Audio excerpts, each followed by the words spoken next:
Well folks, certainly welcome to cooler weather. Get out and enjoy the garden. Get it started or finish it out, whichever state you're at as spring rolls on.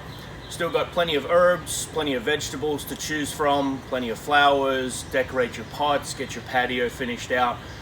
Got a few things that have on-grown as well, some instant color pots of the zinnias, some citrosa geraniums for natural mosquito repelling on your deck or your patio, along with larger pepper plants that we've grown into it's a 3-quart container, so you could up pot it into larger or plant it in the ground, have an already larger plant ready to go, or you could keep it in that pot for the season if you want to. So plenty to come and see. We always look forward to seeing you at the farm and making this the best season yet.